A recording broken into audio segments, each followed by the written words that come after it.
All right, good afternoon. In honor of a long-standing joke with Father Deese and myself, Father Deese at my table asked me to do this entire introduction in pirate voice. I'll just get stuck on all the R's, right?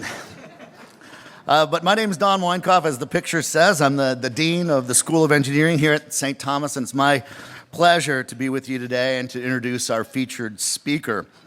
As with Dr. Sullivan, I'd like to extend my gratitude to everyone that has come today and enjoyed this meal together, including several members of the Xcel Energy team, members of our Engineering Board of Governors, and the full complement of our Software Engineering Advisory Board, who are holding their full meeting this afternoon. And as evidenced by all the members from industry here, I want to convey to you that the School of Engineering is an industry-facing organization. Our evening master's programs here at St. Thomas now support over 900 students who are currently employed at over 130 different companies here in the Twin Cities region. They study in fields such as data science, artificial intelligence, machine learning, new product development, and even power systems engineering. And some may also be surprised, as maybe the slides you saw, 1 in every 9 students in undergraduate studies here at St. Thomas is actually an engineering major. And based on industry feedback, well, all right.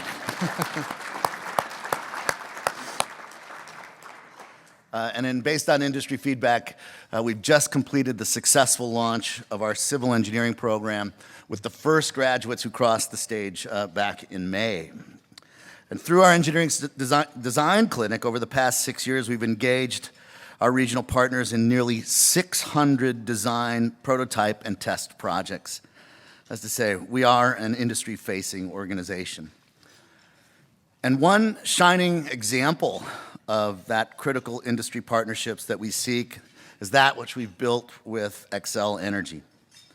We're grateful for their support with joint research projects, internships, full-time employment for our students, and sponsorship of our K-12 STEM education outreach efforts. So thank you, Xcel Energy. And if that weren't enough, I'm pleased to announce today the completion of the build-out of the Center for Microgrid Research here at the University of St. Thomas. This is a $2.1 million facility funded by the Xcel Energy Renewable Development Fund. The center is a unique platform to foster hands-on power systems engineering education, and several of those students are here in the audience today. As well as it's going to serve to support research partnerships across the nation in the areas of microgrid controls, and distributed energy resources. And it's going to thrive here on campus for decades to come. So this is a true feather in our cap for St. Thomas and a great example of an industry collaboration that will advance a shared vision for a smart grid energy future. And I am especially delighted that we are going to hear more about that bright, smart, carbon-free energy future from our speaker today. Ben Fowke is Chairman, President, and CEO of Xcel Energy. He has spent most of his career in the energy industry. Today, he is recognized as one of the industry's leading authorities on clean energy, recently announcing Xcel Energy's aspirational goal to provide zero-carbon electricity for all customers by 2050. Besides leading one of the largest energy companies in the country, Ben is a frequent contributor to important policy topics in Washington, D.C., including the hiring of military veterans. So please welcome Ben Fowke.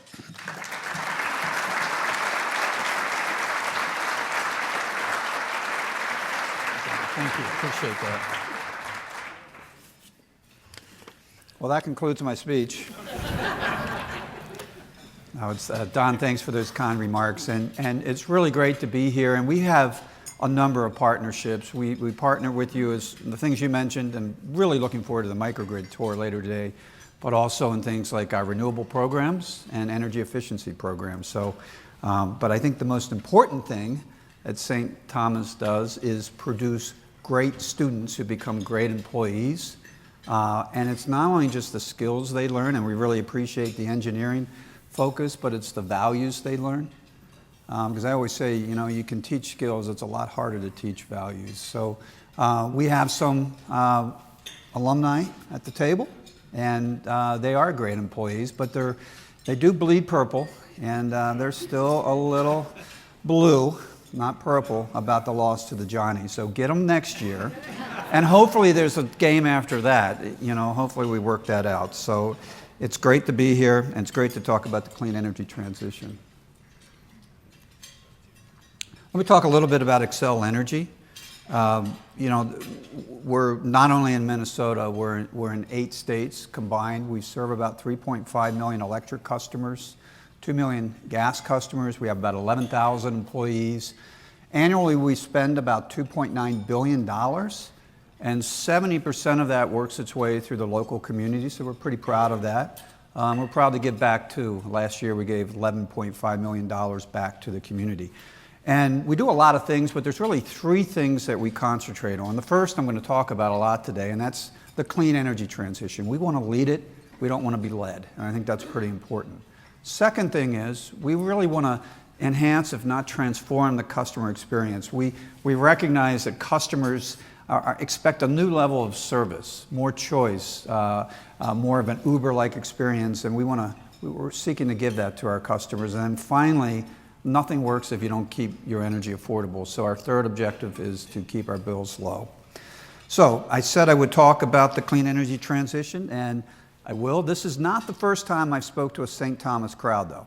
Back in 2012, I spoke at the Minneapolis campus, and back in 2012, we were been a wind leader, the biggest wind provider in the country for 7 years. We're quite proud of that. We had already gone through some early coal retirement programs, and so we were considered an industry leader. And back then, I'd be talking to you about where we would be in 2025. And I was pretty excited that we were going to start to use a lot less coal. 38% of our energy mix would come from coal, 13% from wind. Well, a lot has happened in 7 years. My hair was gray back then, though, so that hasn't changed. Look at the amazing turnaround. Okay, when I talk now about where we're going to be in 2025, here in the upper Midwest, 33% of our energy mix will come from wind. And if you add solar to that, it's approaching 50%, and in some of the states we serve, it will be 50% of our energy mix.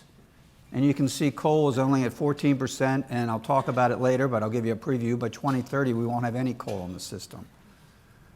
So what's changed in that? Well, yes, we've learned to integrate more wind onto the grid, but the big thing is technology and innovation, the price that you can buy wind at. So we have a program now, the largest, and we're proud that we've been a wind provider, the largest wind provider in the country, I think, for 13 out of 14 years.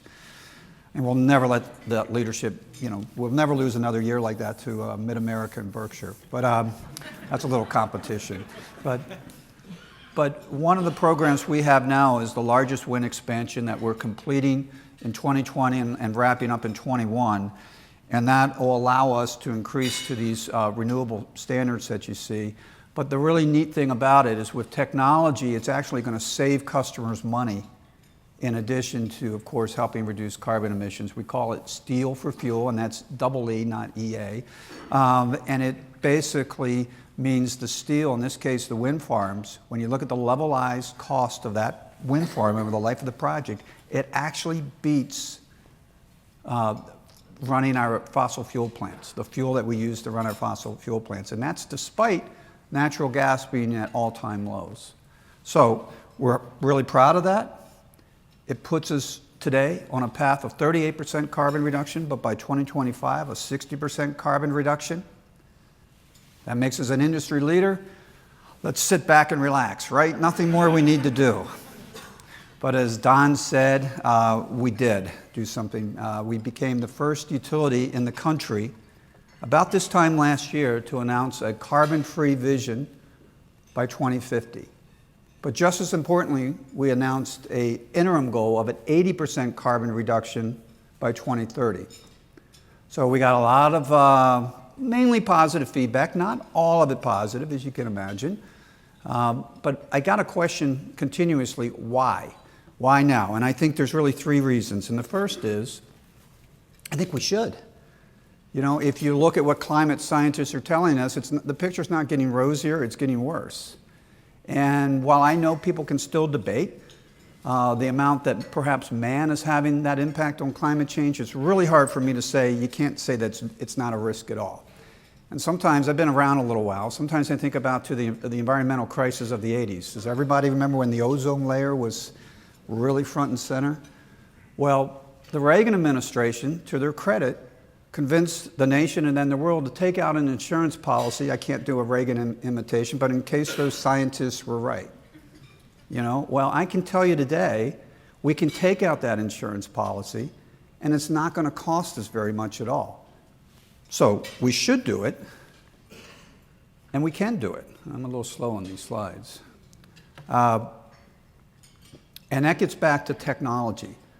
You know, if I were talking to you 10 years ago, I would be talking to you about buying wind at $60 to $70 a megawatt hour. Today, I'm talking to you about buying wind for less than 20. All right, and that's why it competes head-on with natural gas. Now, by the way, $65 was a pretty good price 10 years ago because natural gas was pre-fracking, and we were running out of natural gas, and it was pretty expensive. But this has allowed that transition to happen. I wasn't even buying solar 10 years ago, even large-scale solar, which is very much more efficient than smaller-scale solar, but because it was $160, $180 a megawatt hour. Well, here in sunny Minnesota, I can buy it at $40, large-scale solar. And that does compete head-on with, you know, a coal plant and the capacity value that adds. So technology is allowing this to happen, and it's allowing us to take out that insurance policy on very affordable terms. So we should do it, we can do it. And let me ask you, show of hands, how many people here would like us to see us do this? Maybe I should have asked the opposite. Anybody doesn't want to see us do this? It's okay, but I thought you might say that, so I anticipated that. So I know you want us to do it. One of these days, I'm going to get a room that doesn't want me to do it, and I'm going to have to ad-lib.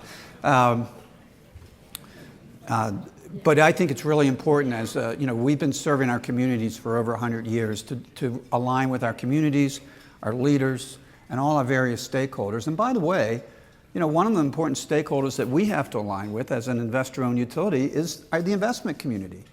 And when I can show those investors opportunities that we have to invest capital, earn a return on it, save customers money, they get pretty excited too. And that was one of the things I wanted to see happen when we announced this. And I'm here to tell you that since I announced it, we might have been the first, but there's 6 other utilities in the nation now that have announced too. And one of them is Duke Energy, which is the second largest utility in the country. And there's more coming. And as you start aggregating the goals, if they're not 100% carbon free, they're darn close to it. So, you know, that's an exciting thing for me to see the industry rally around this. Now, does anybody remember that old saying that a scientist will tell you what you can do, an economist will tell you what you should do, and then your legislator and your regulator tell you what you will do?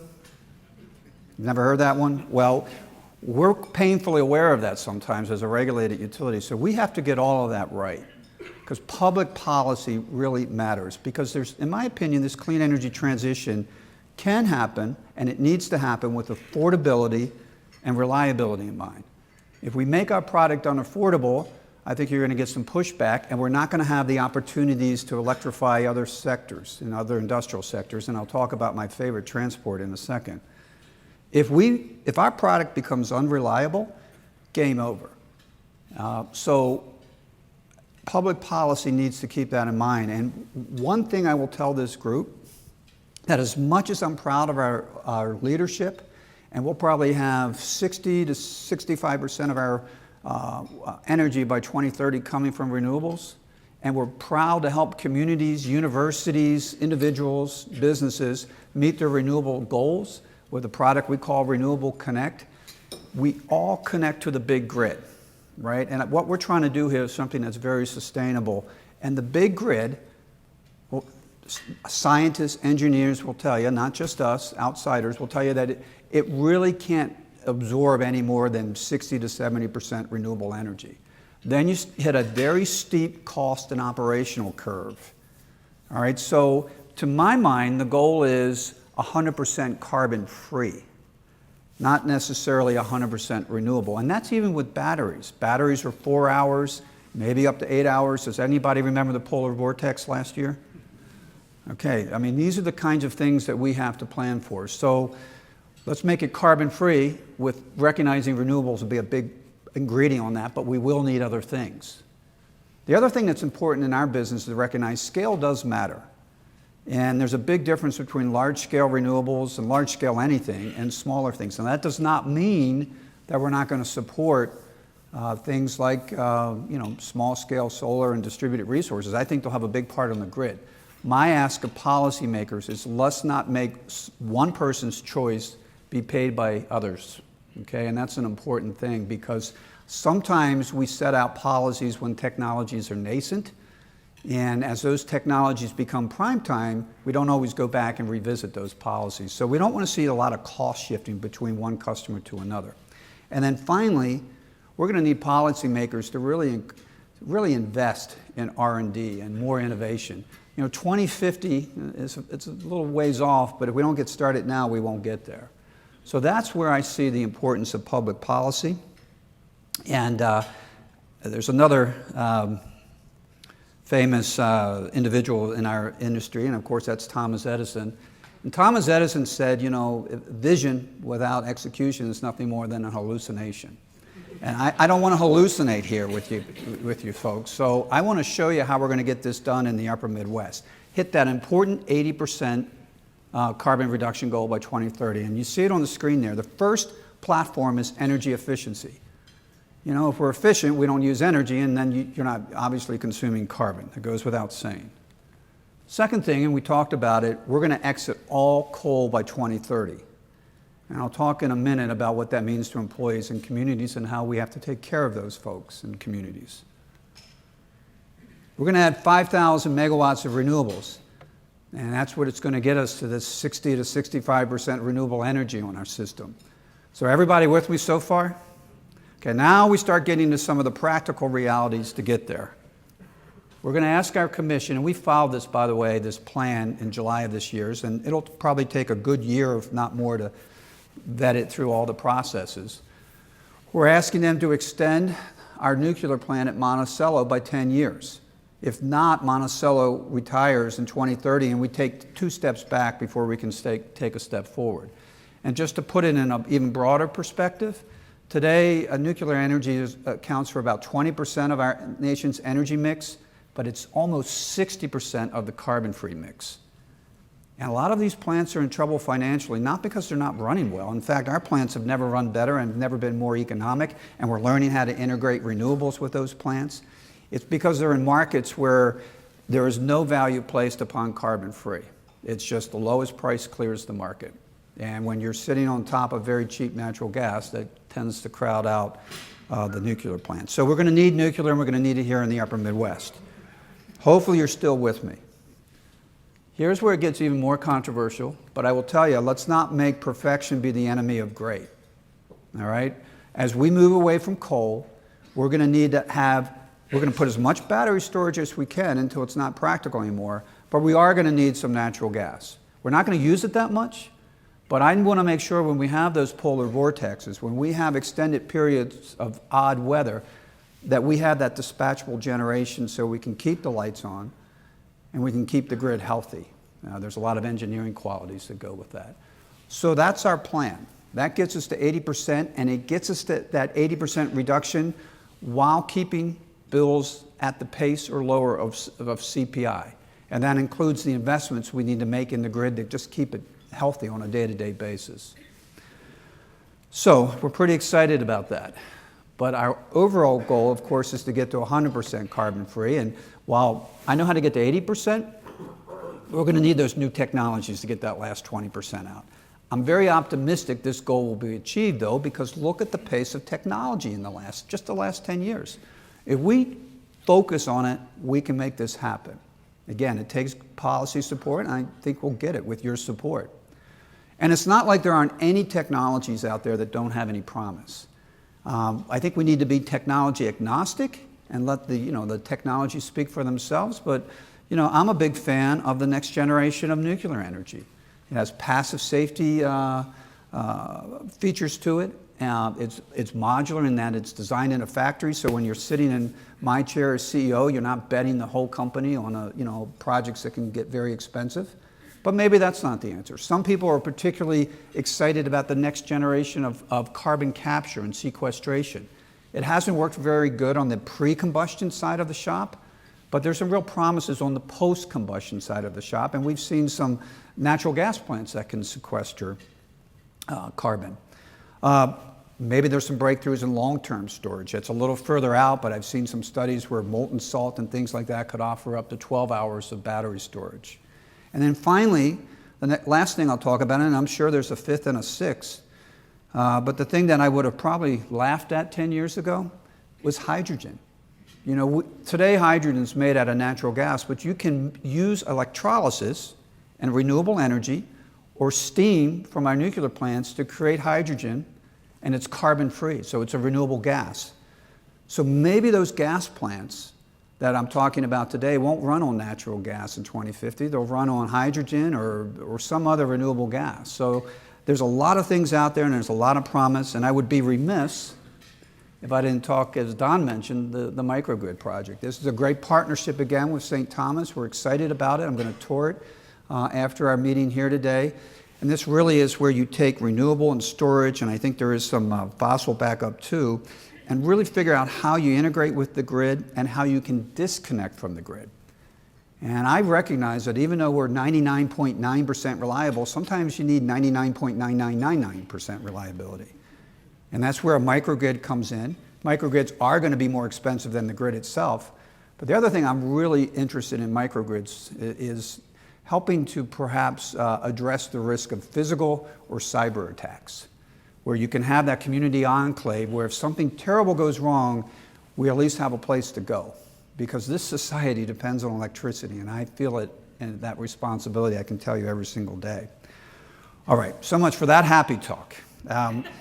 Let's talk about what we can do with this ever cleaner, greener, carbon-free product, and that's electrified transport. Transport is the biggest carbon emitter in the United States today. It's not us. We've come a long way. So if we can take our clean product and electrify transport, we are a long way to getting to some of these climate goals that we know we need to achieve. Now, today, EVs are probably more expensive than gasoline-powered cars, but I tell you, I think that price will come down. And when you do have an EV, if you fill up with Xcel Energy electricity, it's the equivalent of about $1 a gallon of gasoline. So it's a pretty good deal. And you're reducing your carbon emissions today by 70%. By 2030, it'll be 90 to 95%. So this can be another economic way that we can drive that clean energy transition. Well, I mentioned that we got to take care of the folks that are most impacted by change and disruption. I mean, this is all good stuff, but if it's your job or your community that's been relying on that tax base for decades, it's a big deal. And we've developed a track record now of working with employees and communities. On the employees side, lots of lead notice, take advantage of natural attrition, offer retraining. Not always in the same area, but we're in 8 states. We can find you a job if you want a job. On the community side, we work really hard, and Becker's a great example of that, to reuse that existing infrastructure for perhaps that gas generation that needs to still be there to support grid health. Just as importantly, though, we pledged to work with the communities on economic development. And I'm really pleased in Becker we were able to land the Google data center, and that's going to create 2,300 construction jobs. And if history is any guide, there'll be another data center and another data center. And so there'll be, I think the community at Becker is going to do just fine, and I think they're pretty happy with that. So I think that's something, by the way, too, that's unique to the utility industry. We are embedded in this community, we serve this community, and we want to continue serving it. So it's great to be here today. Thanks for giving us the students who become employees that make this possible. We can make this transition possible.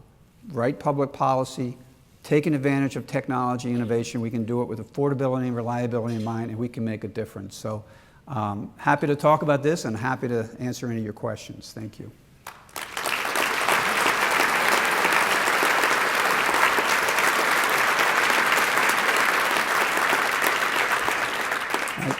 We are going to take some questions, I believe, if you have any.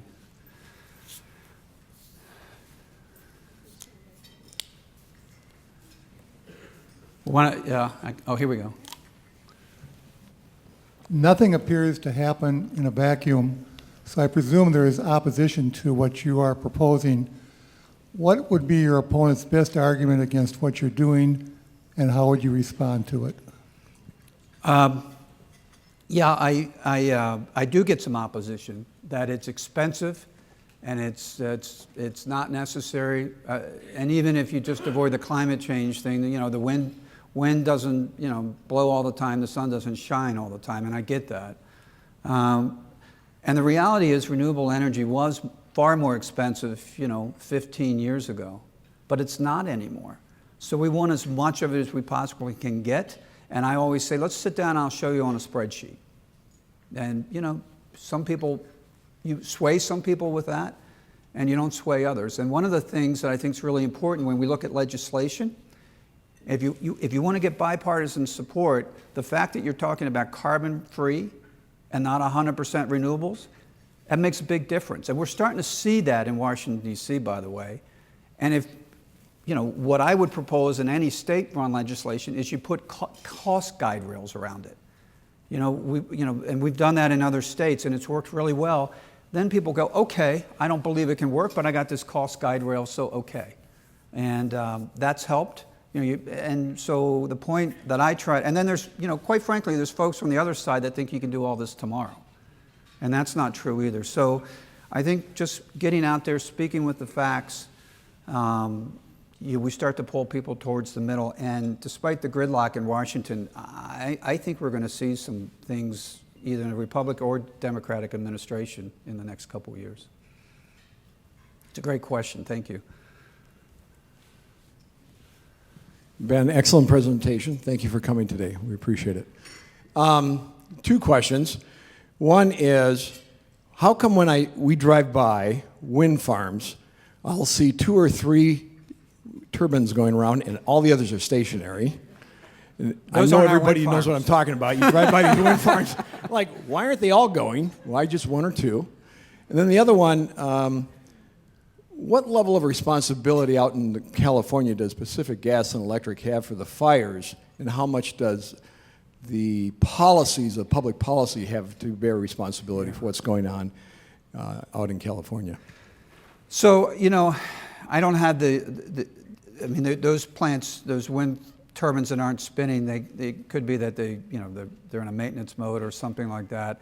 All I can tell you is that from what we were forecasted our wind farms to do and what they're delivering, they've been spot on. And we don't expect them to run 100% of the time. If you have a 100 megawatt wind farm, by the way, 12 years ago, you would expect about a 30% capacity factor, which means on a full year, 365-day basis, you get 30 megawatts out of it, not 100. Now we're getting close to 60. So, you know, I can't answer why that specific one isn't spinning, but I can tell you that they actually have producing very, very well. And we're using new technologies to do maintenance on them, using drone technologies, all kinds of things. So it's only going to get better, in my opinion. Your second question, I think I'm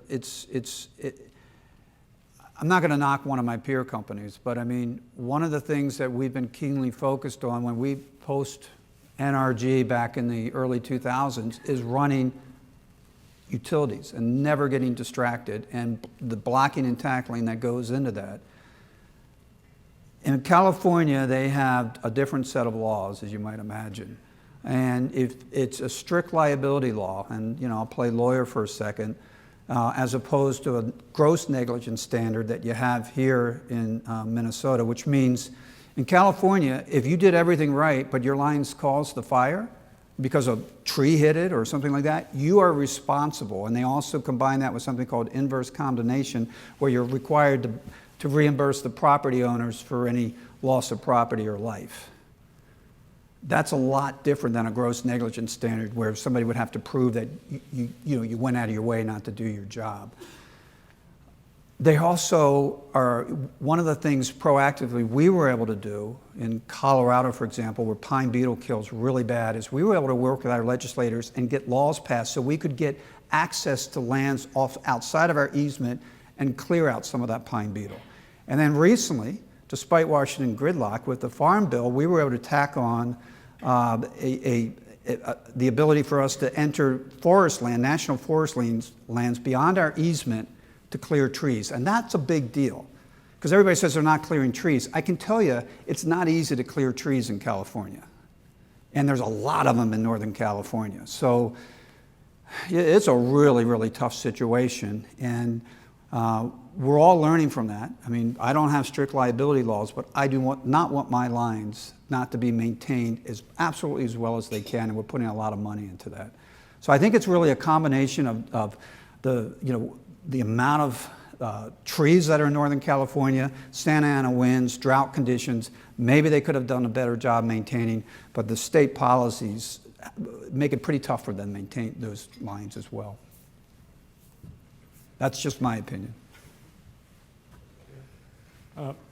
Yeah. Is climate change a risk to your 2030 and 2050 plans, or will it help? Well, let me see if I understand your question. The question was, is climate change a risk to our plans?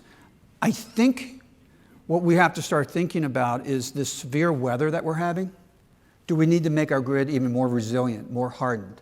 Are we going to see more polar vortexes? Are we going to see more drought conditions? Are you going to see wildfires, that sort of thing? So, we're already seeing more spikes in weather, and you design a system for a certain design basis, right? For the engineers in the room. I mean, because if you make it for minus 50, you're going to spend a lot more than if it's minus 30 in the case of our gas system. So I also think, though, that people are starting to wake up that this is a risk and we need to address it. So it's yes and no. Yes, we've got to start thinking about how our grid works differently in more extreme conditions, and yes, people are starting to really support what I'm talking about today.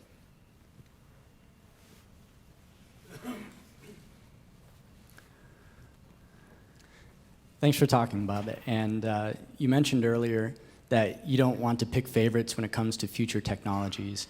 How does that translate to your strategy with research and development dollars? And then second of all, to someone who's fearful of nuclear technology, what would you say to them? Don't fear it.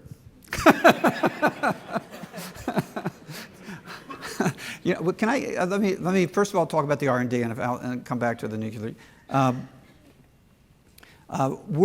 As a regulated utility, we don't have a lot of appetite to do the R&D.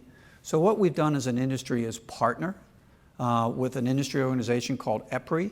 And of course, what we also do is leverage the wonderful national lab system that we have in the United States.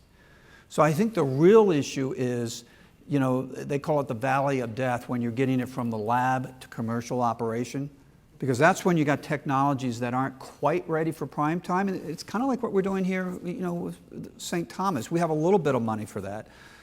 But I think we're going to need the labs to really focus on the technologies that can work. And I like the idea that I'm hearing about where, you give the lab the money to do, an interesting project, but you give them a timeline to demonstrate when it can be commercial. Because 2050 is going to be here pretty soon. And we've got to focus our attention on that. Then, I'm a believer that incentives work. We would not be where we are today without the production tax credits that supported wind or the ITC that supported solar. So I think you need that boost when a technology is in its early stages, again, with a definitive timeline when it rolls off. And that's kind of how I would see that working. Now, you asked about nuclear, and it's really interesting because increasingly, environmentalists, while they might not like it, they're seeing that carbon-free dispatchable resources are really important. And the next generation, as I mentioned, is even safer because it doesn't require auxiliary cooling systems to shut it down. And of course, every technology has a risk. I mean, anything. I mean, there's people that don't like wind for various reasons. Solar consumes a lot of land. If you look at the supply chain of it, you can be critical of that. But I just think we need it. So we got to balance that risk off with the risk of climate change. And I will tell you, I think a lot about our nuclear fleet, but I never feel unsafe. As a matter of fact, I try to export some of that culture of risk assessment across the whole company because it's really disciplined. We self-police ourselves. Next week, I'll be going to an organization called INPO, and if your plants aren't running well and the bar raises every year, you don't want to be there. You have to be there, but you don't want to be there because you're going to hear about it. So I think we do a pretty good job on that, and I'm actually really proud of our nuclear fleet. Question?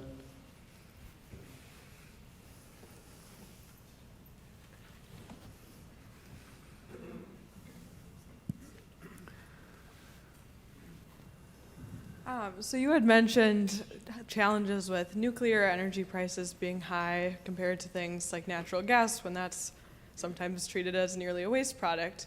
Do you foresee MISO or other markets in the future changing, like putting more value on things like carbon-free energy as Xcel and others change their own focuses?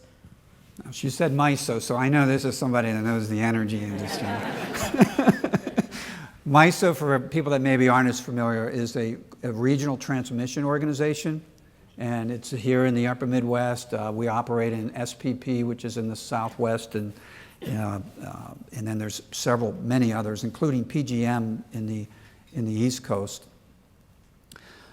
I think it's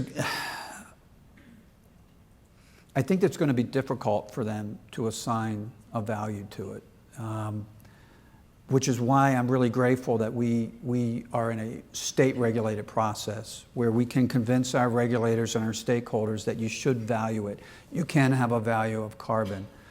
There's been talk about just assigning a carbon tax. I don't have time to go into the details on that. I think the details matter. I don't particularly like my product becoming more expensive. So I'm a big believer in incentives versus disincentives. But these RTOs were designed, in the year 2000 roughly, and they did not accommodate the different grid qualities that different resources give. Renewables don't give that, system inertia and the kind of spinning mass that we need for grid health. We don't value resiliency and diversity. So it's a really perplexing problem. I think FERC might get around to addressing it, but it's also, unfortunately, a political problem. So I don't have a good answer for you other than I'm grateful that at the state level we can have a planning horizon beyond next day, which is what you have in some of these organizations, not MISO, but in like PGM, et cetera. All right, well that was a really good technical question to end the presentation on.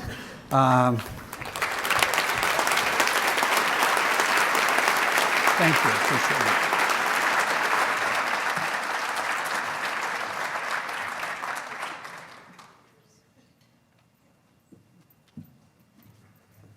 We want you to know, Ben, that came from one of our students as well. So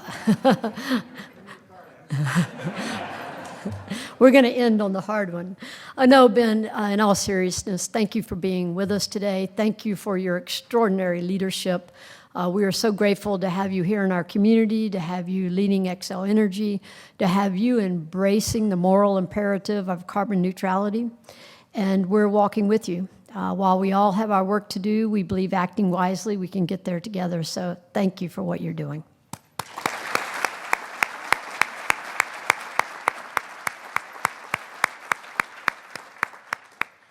And a special thank you to the platinum sponsor of our first Friday Luncheon series, Minnesota Bank and Trust, and to our 4 gold sponsors, Stinson Electric, Career Development Center here at the University of St. Thomas, the Executive Education Programs in our Opus College of Business, and the School of Engineering. I'm sure you may have noticed that there's a pair of socks in the middle of your table, and no, they are not part of the table decorations. On November 12th, we have upcoming our annual Tommy Give Day. So we design different socks every Tommy Give Day, and these are the socks for this year. This is kind of their first appearance, I believe. So if the person at your table whose birthday is close to November 12th can sport these socks as they go home today, we would appreciate it.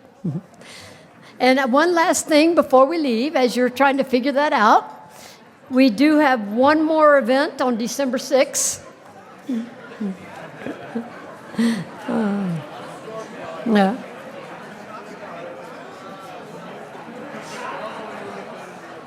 So if we have the socks figured out, I want to remind you to join us again on December 6th when we'll have our annual alumni Christmas luncheon.